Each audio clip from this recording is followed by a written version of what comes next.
Good All right. morning. Morning, guys. Morning.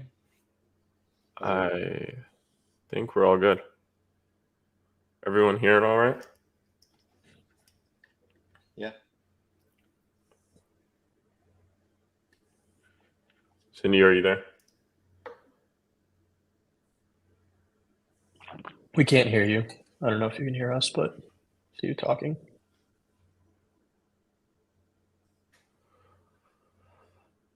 Can you guys hear me, the floating Z? Yeah. Yeah, we Yeah. can hear you. Okay. How you been, man? Good. I'm not sure if we've ever met or chatted before, but I watched some of your guys' clips from the old episodes, so I hope ours can be like as good as those, or I don't know, have a natural combo like those. Thanks, man. Appreciate that. Can you guys hear me now? Yeah. Yes. Okay. Great. Perfect. All right. Let's get rolling. So, episode 33, we're doing our derivatives for DGen season. We have on Drift, a DEX, basically. You guys do a lot more than just perpetuals. You guys have swaps, vaults, all kinds of things. Before we get there, could you give us your guys each of your own intros? But we like to center those around your background and kind of lead into some moments where you guys were Exit Liquidity throughout your journey into crypto. I love that. Yeah, I can get started. So my name is Cindy, one of the co-founders of Drift. Been in crypto since around 2017, 2018. Started off really just doing a bunch of trading in the space. I think that the kimchi premium ARB was like the trade that started it all. And maybe that was my exit liquidity moment towards the end of the trade where spreads kind of closed to like less than 10%. Post the 2017 era, started a small prop shop where we were mainly trading off-chain perps and still doing a bunch of like funding trading. Post doing that for about 2 years. Early 2021 was looking at the explosion of on-chain options in the space. And found it funny that there were so many builders building on-chain options when Perps was a 100x bigger market. So early 2021, we saw that Solana was also taking off, and the infrastructure on Solana seemed ripe for a derivatives product that nobody was really looking at the time. So essentially built a team together with Z as one of my co-founders to build Drift. Initially, we started off as a virtual AMM in our V1, which launched in October, November 2021. But earlier this year, we launched a V2 that has not just a virtual AMM, but also an order book, just-in-time liquidity auction, as well as more improvements on the VMM. So we recently just launched Drift Liquidity Provider, DLP for short, which allows you to stake into the AMM and get the return payoff of an AMM.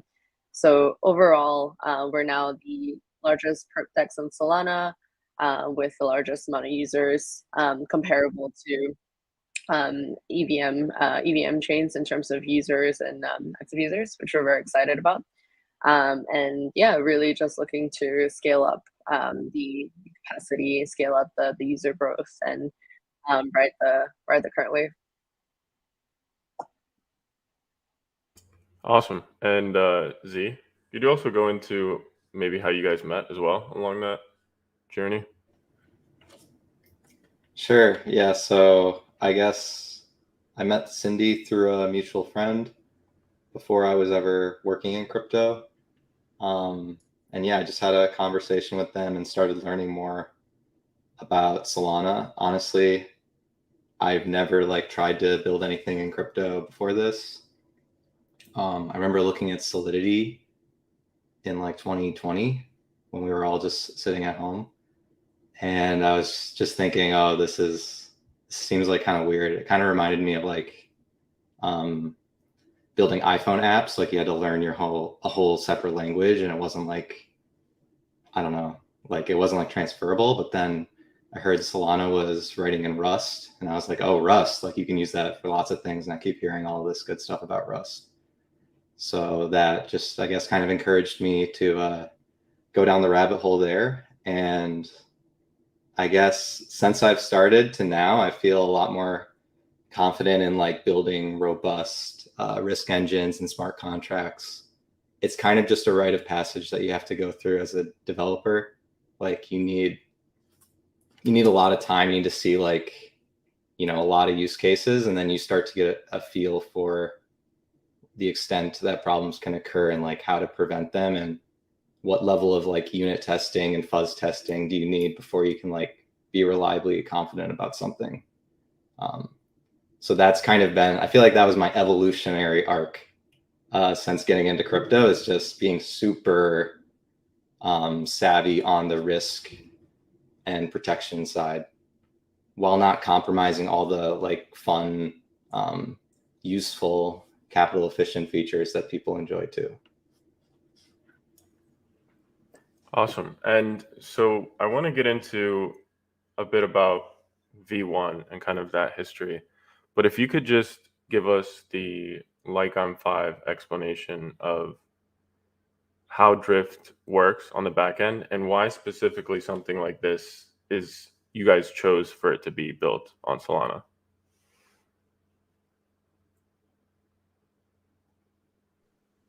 Yeah, maybe I can talk through the evolution, and then Z can talk through the why Solana backend.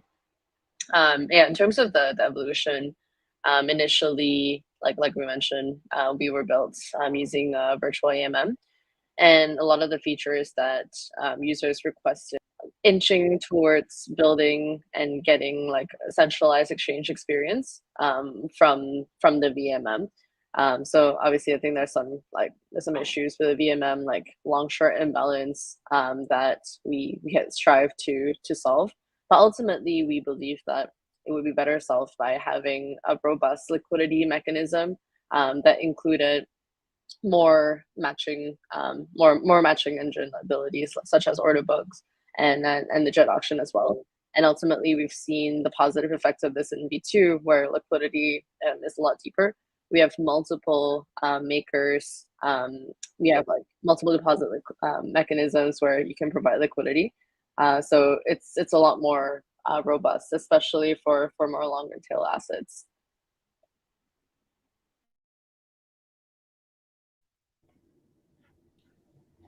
Yeah, and Awesome. I guess the why Solana, or I think we both alluded to why Solana, like when we initially started building for the project. Like we just saw it as it was I guess more comparable to the financial system that people are used to off chain. Like you have much faster block times. There's ability to parallelize things with like the write and read locks on the account level. So if you're savvy builder, like you can build something that's really scalable and whatnot, assuming that the infrastructure is actually there. And then I guess over time, honestly, when we started building, the promise of Solana wasn't really like working. Like if you try to use RPCs, you try to get transactions through, like there would be a lot of problems. Like back then, honestly, during the time that the token's price was the highest, ironically.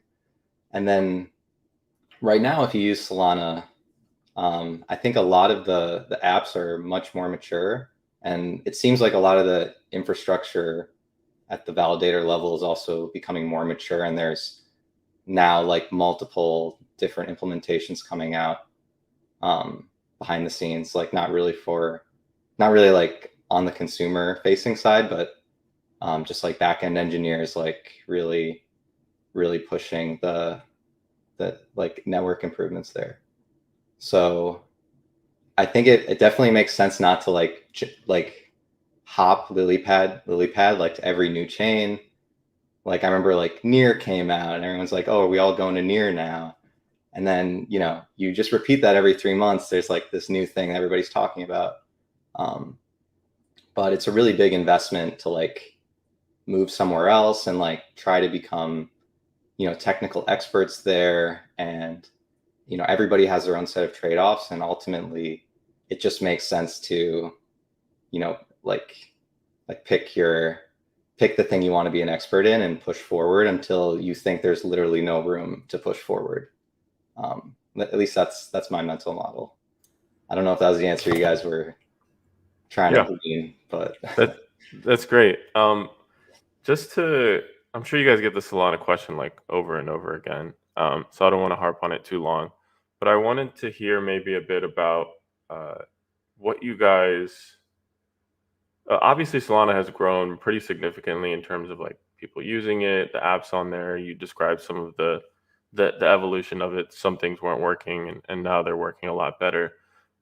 What kind of things do you guys see as the improvements that need to happen that haven't happened, or maybe some that have happened that kind of changed the game for you guys? Or yeah, just touch on a little bit about the Solana ecosystem and its development. Yep. I think I can start off here, and Z can probably dive into the details a bit more. So yeah, for context, I mainly lead like product and BD, whereas Z leads the research and dev side. On our side, I think the main blocker that we've had to the ecosystem growing, and maybe like some things that we really want to see improve, is probably on the burgeoning capabilities into Solana. I think when we talk to traders and users, that's been like the number one question. It's like, okay, how can we actually get funds onto Solana? Obviously, Wormhole is the biggest bridge right now. But for liquidity on wrapped assets, like Ether BTC, that's something that definitely needs to grow in order to like promote usage. We recently listed wrapped ETH and wrapped BTC on a platform as well. And you know, hopefully that grows the liquidity for both assets like significantly. But that's been like a key issue for traders kind of like using our exchange. But what we think is going to be very exciting that Circle is looking to launch in the next couple of months is CCTP into Solana and out of Solana. So that will allow for a native mint and burn of USDC natively on Solana and ETH, and from L2s as well. So you know, hopefully that should drive a lot of adoption. We recently added a bridging function onto our website where you can auto bridge from ETH L1, Arbitrum, and BSC. We actually seen a lot of inflows from there. So yeah, I guess what we want to dispel is this myth that you can't bridge into Solana, or it's too hard to bridge in Solana, by just wrapping it into the experience as simple as we can, and increasing liquidity on the underlying as well. But yeah, that's been like the main thing. I think that is kind of, you know, taking us a step away from like EVM integration, right?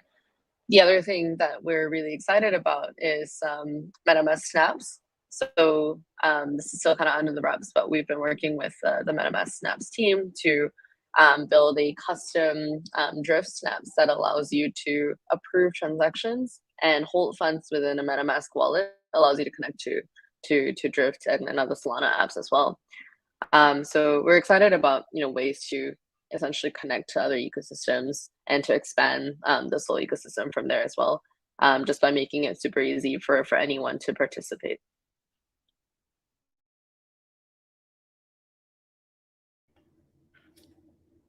Yeah, I think everything that Cindy said is like great for what's to come for the Sol ecosystem. And I guess I don't really know if I have anything to add on like how do we make people more excited about using this blockchain versus another.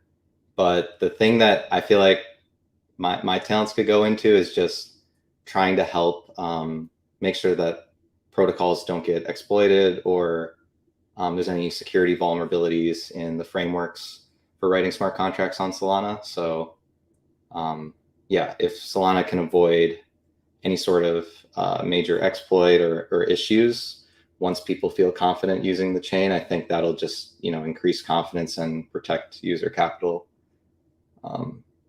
I know, like, for instance, audits, just a small team trying to get an audit is really, really expensive right now. Like the auditors are great, like they know their stuff, but it's kind of out of reach for a lot of up and start projects. So I'm thinking that over time, if there's like a fuzz testing framework, or we use like ChatGPT just gets like super good over the next year, and like you can just use it to audit smart contracts better.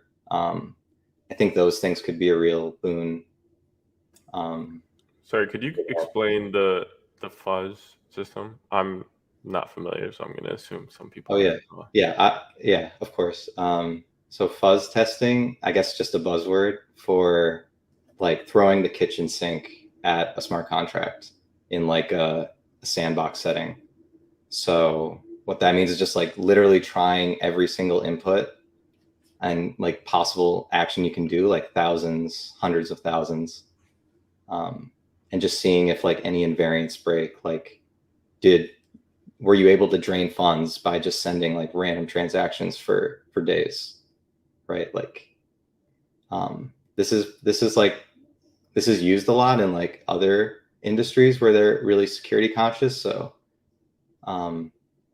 building like a general framework for smart contracts to just use that could help the security situation. Awesome.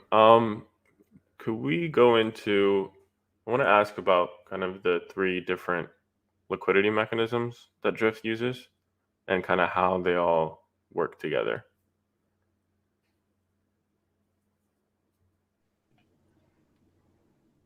Yeah, Z, maybe you can take this one. This is your brainchild.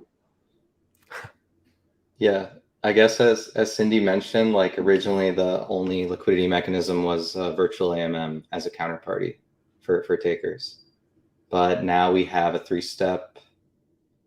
three-step-esque process where a user basically submits an auction. Every single order that they submit, like a market order, is just an auction, and an auction has 3 parameters: a start price, an end price, and a duration, like how long is the auction running for.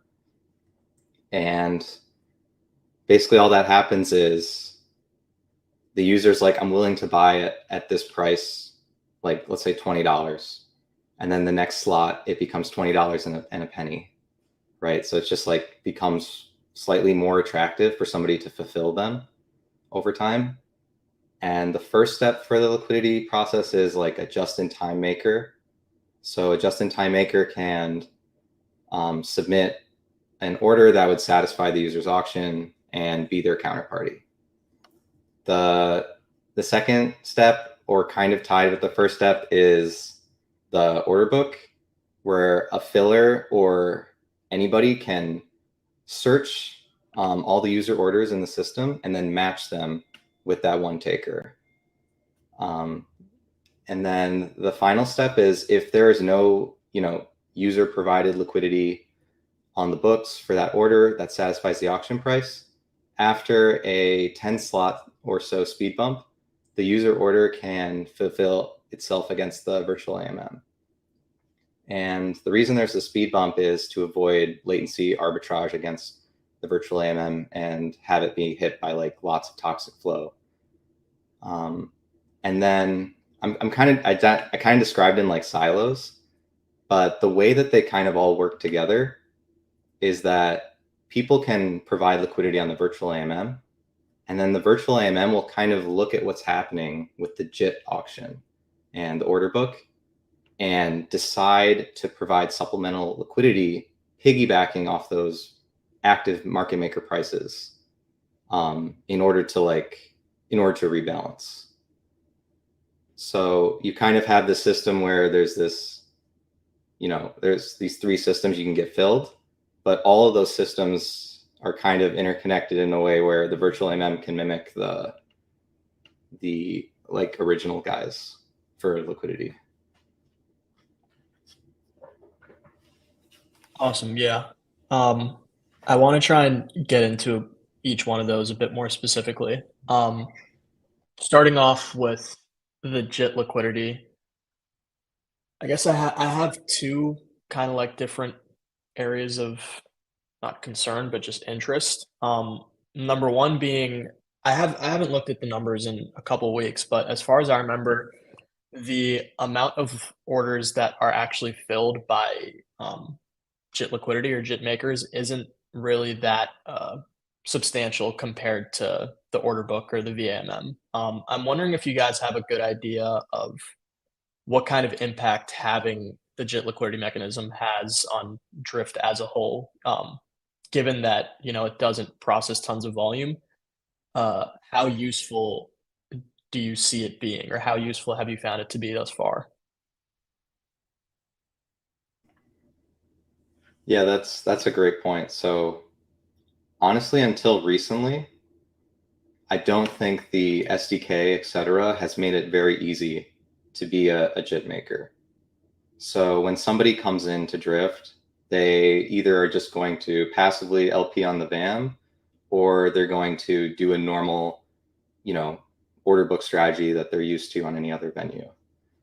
So honestly, as of recently, there's a new JIT proxy contract and a new JIT proxy like SDK where it's a lot easier for anyone who's integrating to easily express the JIT liquidity that they're willing to provide at in a way that's not as like infrastructure intensive.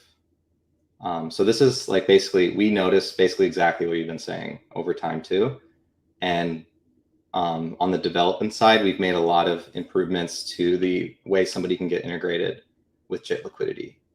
I think my thesis is that this is the most profitable end state for somebody to provide liquidity to a user and will ultimately be the best way for benign flow to get good execution.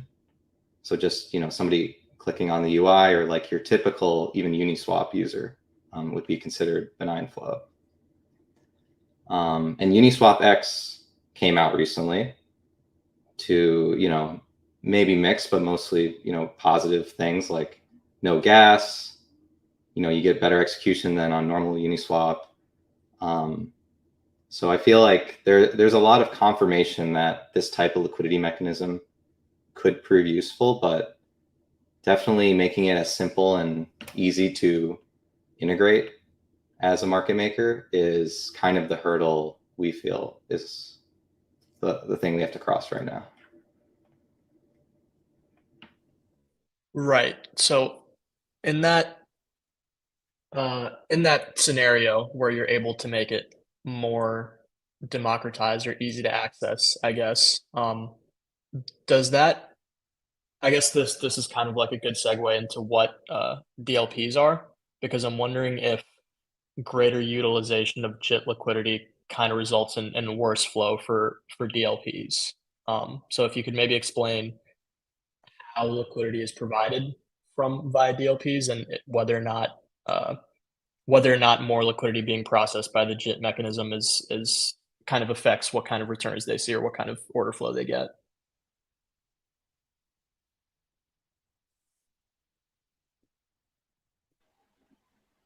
Yeah, I can give a quick primer on what DLPs are and how the liquidity is provided there. So with DLPs, it's kind of our answer to what GLP was for GMX. It's a very easy way for users to provide liquidity to an existing liquidity mechanism without needing to customize, market making strategy, do all that infrastructural jazz that most people, don't have the time or energy to do. With DLP, you're essentially depositing into isolated pools for each market. So we have a market for Sol, which is our biggest market yet. I think we have about 5 mil of liquidity there.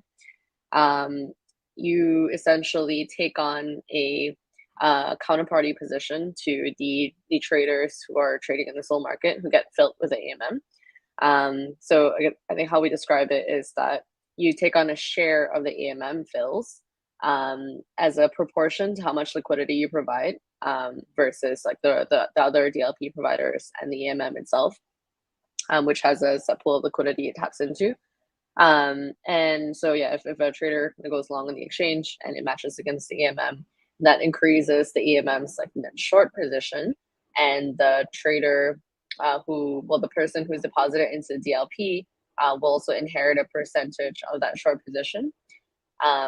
What they also get outside of the short position is a proportion of fees, some funding if their P&L is settled, and yeah, that's essentially like what it looks like.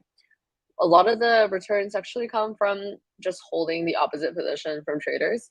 So I think over the last month, it's actually generated around 140% because it's been short, and that's been pretty profitable for for anyone who's been short in the SOL market. But if you strip all of that out, and let's say you built like a delta hedging thing around it, the actual fees, like the fee only APR, is closer to like 30%. So it's a much wilder swing if you're just like depositing to DLP.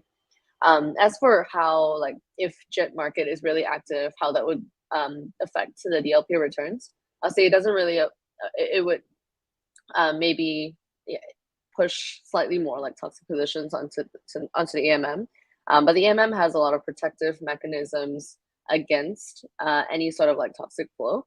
Like for instance, a lot of the JIT delays help protect the EMM against like more toxic fills. The EMM can also participate in the JIT auction. I can let Z talk a little bit through that, but yeah, I'll stick there in saying that the EMM has a lot of ways to protect itself to make sure that the net position ends up in the prices that it provides is sort of a fair price with regards to the inventory that it holds and to like the state of the volatility of the market as well. Yeah, I guess I want to say that what Ali asked about, like, well, if the AMM is going to get this position and there's more JIT liquidity providers, the AMM is just going to end up holding a bag it doesn't want to hold, is basically, I think within like a month of the V2 development, our community was asking the exact same question. Like everyone who was analyzing the stuff we were doing, that was always their first, the first thing they came to drift for. So yeah, I think it's really good to see like people actively thinking and contributing so early on. And basically the mitigation measure around that is the AMM participation in the JIT auction that I alluded to earlier. So like if the AMM is holding inventory, but there's a JIT order that would rebalance the AMM is going to provide supplemental liquidity and basically like partially JIT the flow as it comes in, kind of relying on the skill of the market maker who's actively JITting, right? So there's an assumption made, but it's not an assumption like we're not like categorizing certain makers or anything. You're just kind of there's no like discriminant behavior with the AMM, and we also think the non-discriminant behavior of the AMM is important on an exchange where things could be literally discriminant. Like you could imagine a JIT maker doesn't want to fill somebody who might classify as a smart trader, right? So you'd only fill the traders you think you can win against. And if that trader doesn't have access to liquidity, that kind of breaks down the whole ethos of an exchange, right? So the idea of including indiscriminate liquidity in the exchange is really important for a system like this. Yeah.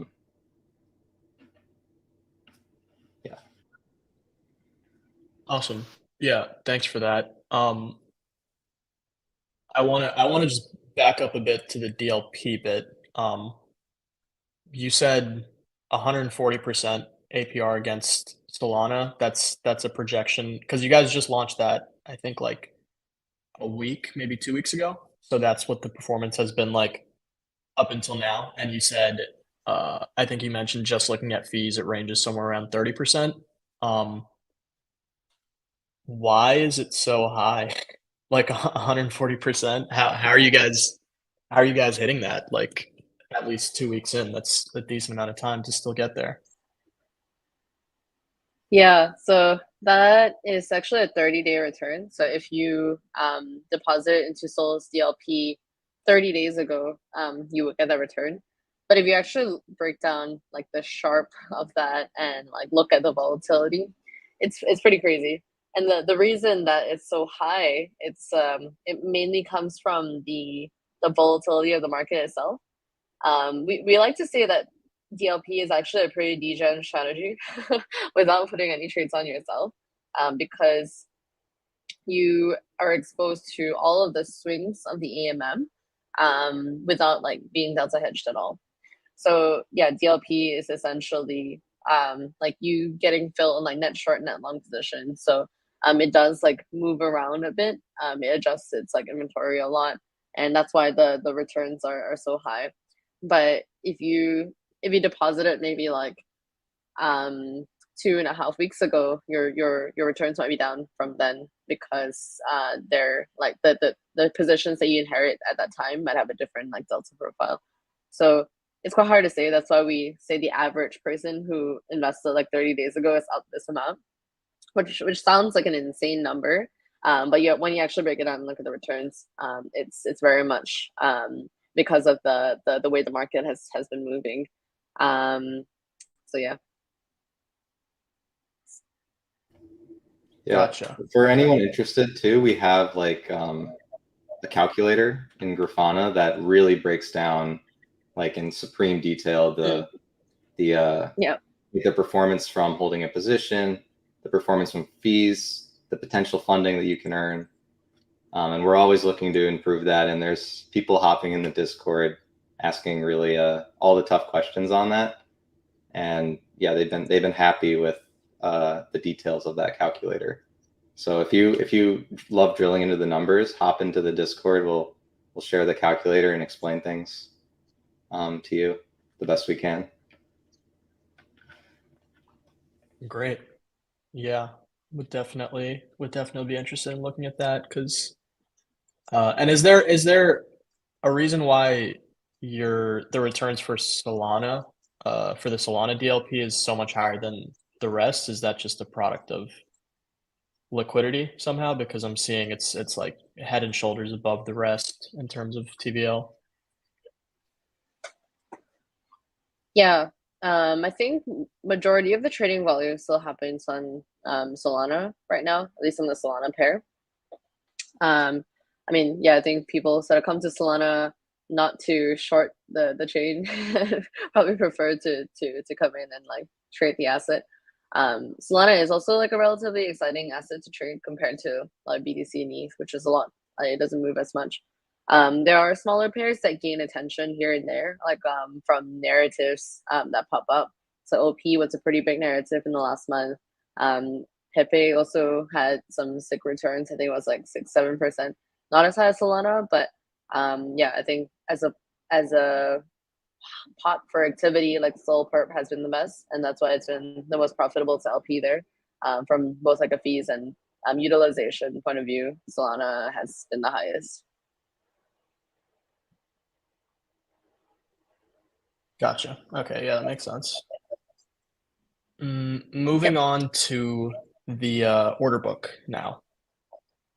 Are you guys able to, I guess, first of all, just touch base on how that's managed a little bit, maybe go into the keeper network and kind of how feasible it is for someone like me to go and run a keeper bot? And then from there, I would also like to hear your opinion on, I guess, like the importance and conversely the feasibility of decentralizing an order book on a perp dex.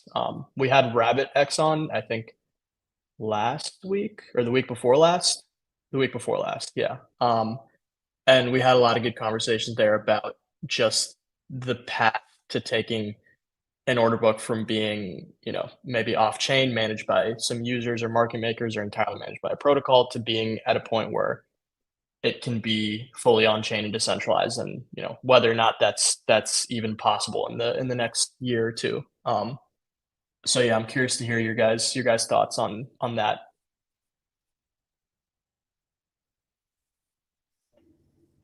Yeah, maybe I can say a bit, and then Cindy can handle the questions I forgot. So in terms of running a keeper bot, if you have TypeScript installed on, like if you know how to run a command on the like console, like if you open the terminal on Mac and you know how to clone a repo and run a command, it's literally as simple as that, just to run a bot. A keeper bot doesn't need to have any capital up front. They just need to have some SOL in a wallet.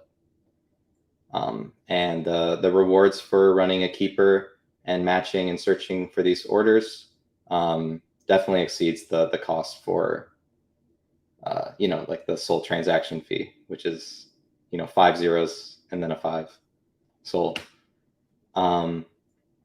So yeah, we have, I'd say, like you can go to the Streamlit page to see how many keepers there are and what their keeper volume is. But last I've checked, it's like there's at least like 15 active keeper bots. We don't really know who these people are, and every time we try to make announcements in Discord, but yeah, we don't really know who's running a lot of these, to be honest, which is kind of fun too, right? It's like a permissionless system. We've been working on even lighter versions of the Keeper network. So if you don't have like a private RPC or anything like that, like you couldn't really compete with the original open source bot. But we've worked on an open source filler light, is what we call it, where you can just run with a public RPC and potentially get some fills as well, which is, yeah, just democratizing it even further. The order book, I guess you brought up RabbitX and decentralized versus like off-chain order book. Everything about Drift, all the orders, everything is on-chain. So you place the order on-chain, the order gets matched on-chain. The only like quote unquote off-chain thing is the searching process. So there's two users who have open orders. Both the orders are on chain, but somebody needs to find these two users and match them. That's kind of what the decentralized or unstructured order book would be another way to describe it.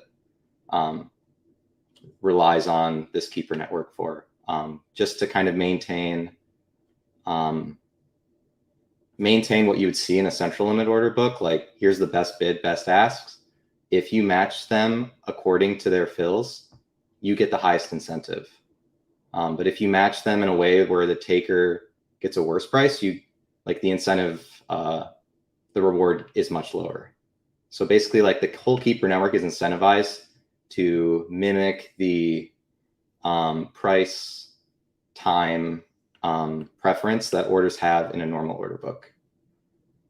And we're doing it through incentives and game theory rather than by structuring and writing to a single account, which can cause write lock contention and slow down the process that people get filled on chain.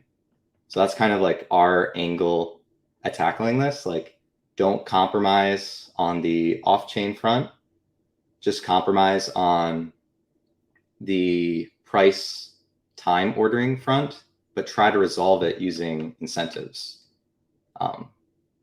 And game theory, I guess, is that's like the trade-off. That's a trade-off there.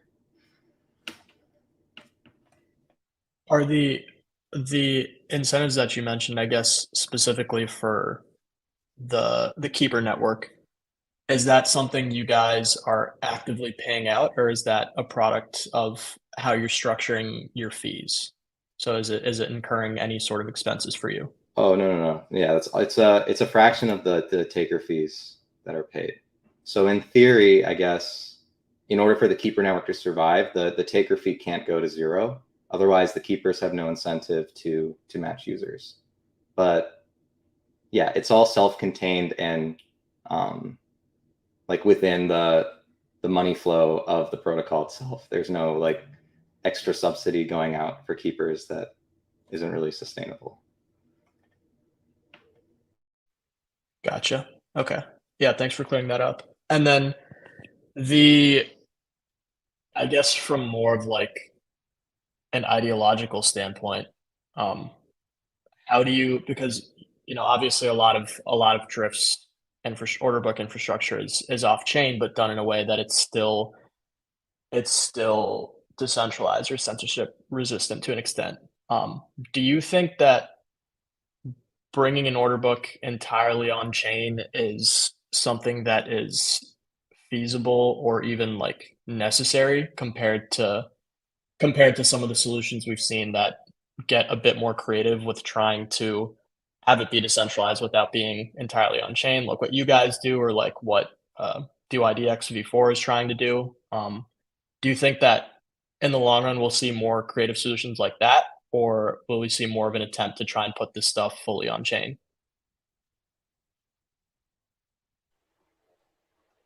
Yeah, that's a great question.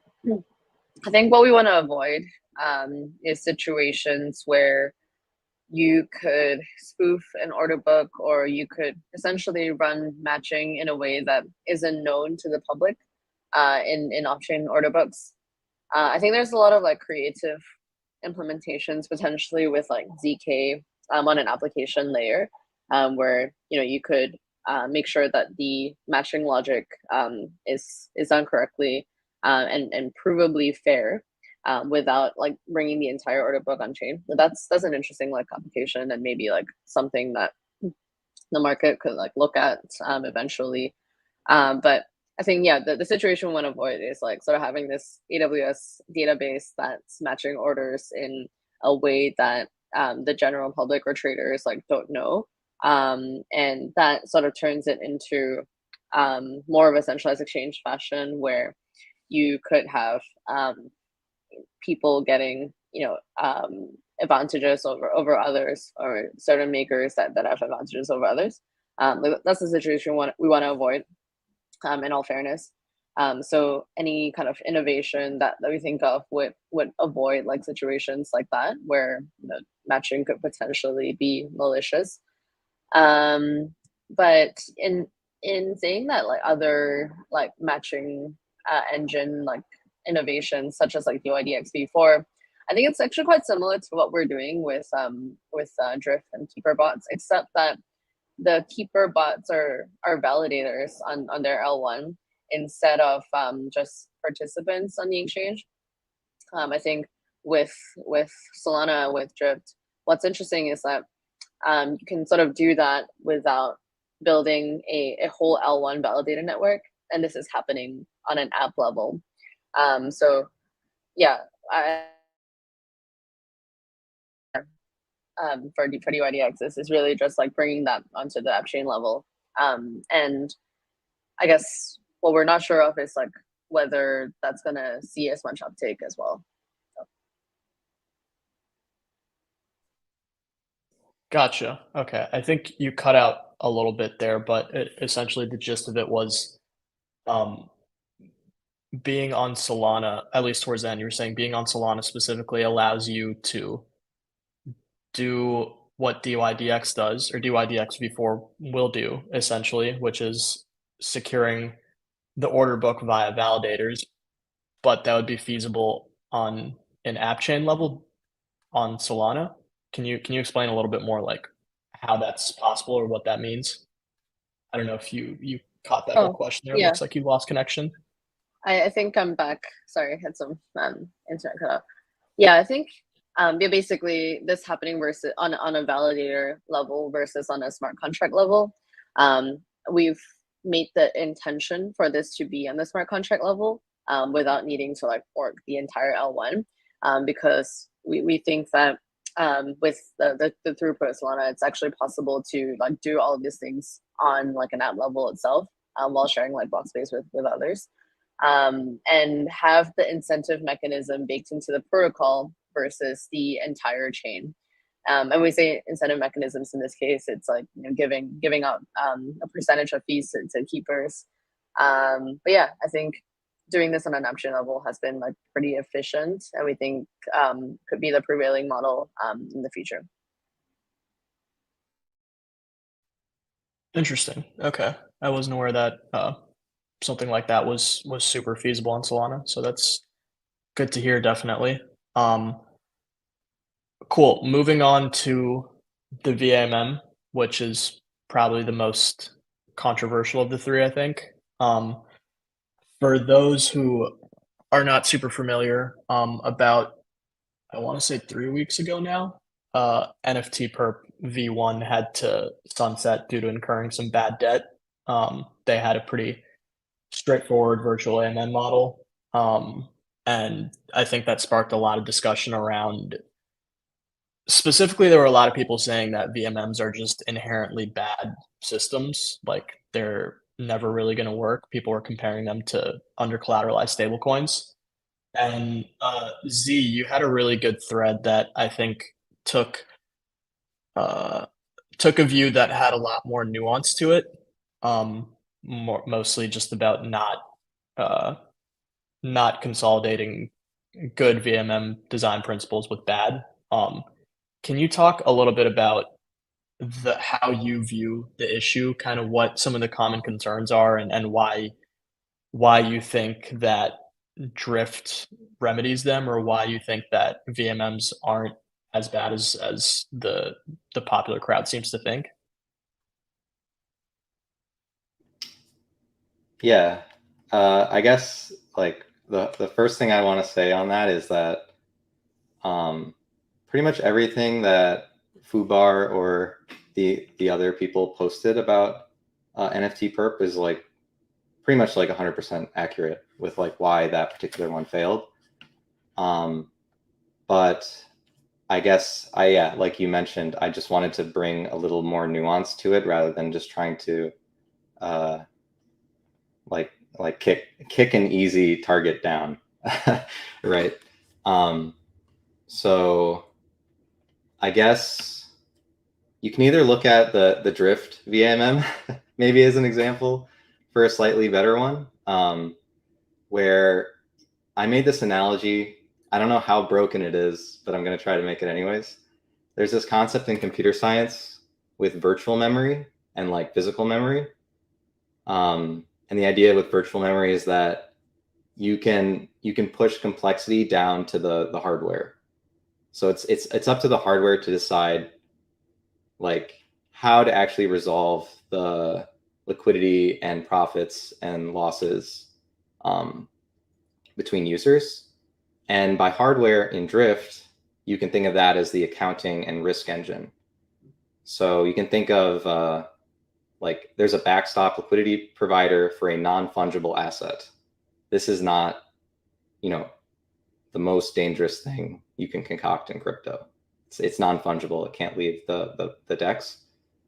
And then you basically have a risk and accounting layer, which decides, well, how am I going to settle my profits and losses? And this is something that all leverage exchanges need, virtual AMM or not. You need a system that can properly handle settling losses between people, can avoid giving out too much leverage, because bankruptcies exist. And when bankruptcies happen, like we've seen it on, order books exchanges, we've seen it on like centralized and decentralized order book exchanges. We've seen bankruptcies or these like exploits. So by deferring a lot of this to the accounting system and the risk engine, I think you can build a lot of things. In terms of like really concrete good examples of VMMs, there's this group that I would encourage people to look into called Vest Labs. So they're like a crypto research firm, and they write like very, mathematically mature like papers about building proper virtual AMMs. And you can actually build these things in a way where there's no way for someone to settle a negative value with the virtual AMM. So you could literally quote as wide as it takes in order to ensure there's never a loss in the system. And people might ask, like, well, why are you designing these crazy things anyways? Can't we just have normal exchanges and normal collateral? And honestly, the problem is that there's too many crypto exchanges being built, and there's not enough high quality market makers or capital willing to deploy to like bootstrap these exchanges. So even if you're not a VAM maxi, you'll end up doing all these weird things like line of credit deals token deals with market makers, all these weird emission schemes in order to try to bootstrap, which effectively is like, it's kind of the same thing. It's a non-sustainable, potentially damaging thing for a project. And you don't ever build a loyal market maker for the DEX, who literally is programmed to not leave. Like, you can make a deal with the market maker, they're kind of a mercenary, maybe they'll stick around, but then as soon as things stop looking good or another project is offering more, they'll just hop away, and you're left with nothing, no positive accumulation. So I'm not trying to paint them all as vultures, but to hinge the entire project on one or two external market makers cooperating with you gives them a lot of leverage. And I think trying to design systems where, well, how can we effectively bootstrap in a way that isn't loss leading and has proper resolution mechanisms like built in. So it's not like the developers have to go in and concoct some weird bankruptcy scheme. Like, it's all programmatically built in. Like, if there's a loss, how is that settled? Can I claim P&L in the future when it's available? I guess last thing I'll say, just to continue the analogy, is with FTX, for instance, there was a hole in the balance sheet. But a lot of people, I read some comments where it's like, well, if FTX kept running honestly and profitably for long enough, they probably could have paid it all off in the future, right? Maybe. I mean, this is an argument. Like, if you're profitable month over month, you can pay off a debt, just like when you get a credit card, and you're in debt, like, you can pay it off in the future if you're a profitable venue. And the idea that we can't let protocols kind of have this bond-like behavior, I think it's trying to limit the design space too much. I would love to encourage like a bunch of really smart economic tinkerers to come into crypto and try to design like these more complex bootstrapping systems. And I'm not saying that Drift is down that risk curve that like at all, but I just want to encourage like more people to come in and do creative economic designs in crypto. Yeah, I think that's a great point. Cindy mentioned that most of this is kind of your brainchild, and we've had a few discussions on BAMMs and other parts of derivatives protocols. But I'm very curious how exactly this was your brainchild. Like, did you come up with this? I just don't understand how you came up with this system. Were you mimicking something like in TradFi, or yeah? Could you go into a little bit about how you kind of came up with this system and this model? Yeah, I think Cindy is being very generous by calling it my brainchild. It wasn't like I was just sitting in a room by myself thinking for a month and then popped out with a spec in my head. I think a lot of the ideas here just come from talking to people who have seen a lot of different systems, looking at a lot of different protocols, and then just trying to mesh together a combination of things that work. And then as you're building, you kind of just iterate and notice, well, this kind of is weird. How do we fix that? You can either zoom in, zoom out to figure out, oh, if I link this, if we use the jet auction, maybe the AMM can become more balanced. So yeah, I would like to say that a lot of this comes from talking with other team members, especially people who have seen a lot of other crypto projects. And can point like, there's GLP, there's Cap Finance, there's lots of these projects doing interesting things. Maybe like that could maybe be like enhanced or improved by like meshing different ideas together. I know Cindy, you have a hard stop. So I wanted to give you guys a chance to kind of maybe bring up something that we might have jumped over, or kind of give you guys the floor to discuss anything really.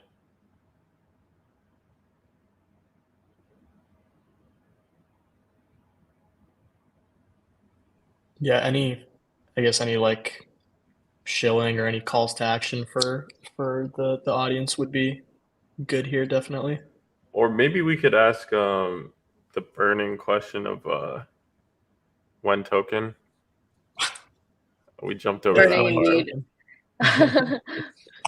Yeah. I mean, obviously, this project has been around for a pretty long time. We started all the way back in 2021, and yeah, I think the question of like when token is I guess dependent on like what our conditions look like, whether we feel like we've sort of hit certain level of like escape velocity that's unincentivized. I think one big theme for Drift, to wrap all this up, is that a lot of the activities and the systems that we've built have run on very little incentives so far. So I think the incentives have been organic and natural and like built in within like taker fees. So even like when you look at the keeper system, it's a percentage of the taker fees that are paid to the network. JITs and makers all take a percentage of like maker fees. We've never paid market makers externally. And everything has sort of been like this bootstrapped ecosystem, which we're really happy about, because it means that the system can grow on its own accord, like without like the need of an external like thing that brings some additional like potential energy into the mix. That doesn't mean that having this like additional incentive mechanism can't like grow, and we absolutely think that that's necessary for like the rocket ship. But what we've been excited about is building like this natural incentive system that like works really well, and then like putting the fuel on the fire, right? So yeah, that's all I have to say. I think legal's probably gonna like text me now. But yeah, I mean, very excited to see this like continue to grow, and then I feel when it makes sense. So Big said PMF in the chat. So it sounds like you guys are treating the whole token, or I guess external incentivization aspect, as secondary to the product kind of being able to function on its own, which I'm a fan of, definitely. Yeah, definitely. Anything else you guys wanted to? Anything we might have missed? Yeah. I thought obviously call to action. The easiest thing to do right now in Drift is probably just deposit into DLP. But I think we mentioned as well earlier that the DLP is unhedged at the end of the day. So what we're trying to do is like work with some protocols to also build hedged version of the DLP. So I think a lot of this was quite popular with like GLP back in the day, where people were building like hedged GLP. We think that's a good opportunity here, because everything is in perps, and it's much more liquid to hedge in perps, that you could have a strategy of the DLP that's like running with the hedging built in. So very excited about that. Something maybe announced in the coming like weeks or so. But yeah, that's been in the works for a while. So if you haven't yet, deposit into DLP, and then when hedge DLP comes out, maybe you want to put some more risk off capital there. But that's not financial advice. So yep. Awesome. Yeah, I'll definitely be checking it out, and I'm curious to see more from that the calculator you guys mentioned as well. Yeah.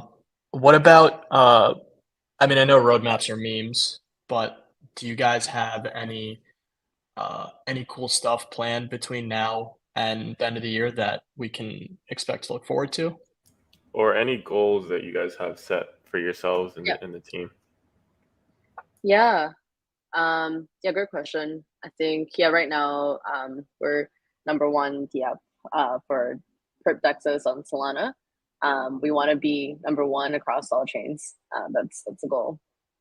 And I think a yardstick as well is not just to compete against other perp dexes, because that's probably like 50 perp dexes today. Our goal is really to increase the market share against centralized exchanges, right? I think dexes are still like less than 5% SX volume. And we think that this time, if any, the infrastructure has been the best it's been for dexes to rise up against centralized exchanges. So yeah, very excited about that. A couple other things coming up, where we're launching vaults. So vaults allow you to delegate your account, essentially delegate some other people's account to yours, so you can run strategies for them. This is useful for like fund managers, anyone who's building like a managed protocol of sorts. So a lot of interesting applications there. We are pretty excited about launching something that appeals more to degens as well, like higher leverage perps and things that could bring more of the rollbit type flow into the exchange. Yeah, what else is coming up, Z? I know there's we've been cooking up a lot of stuff that sometimes like it even escapes my mind.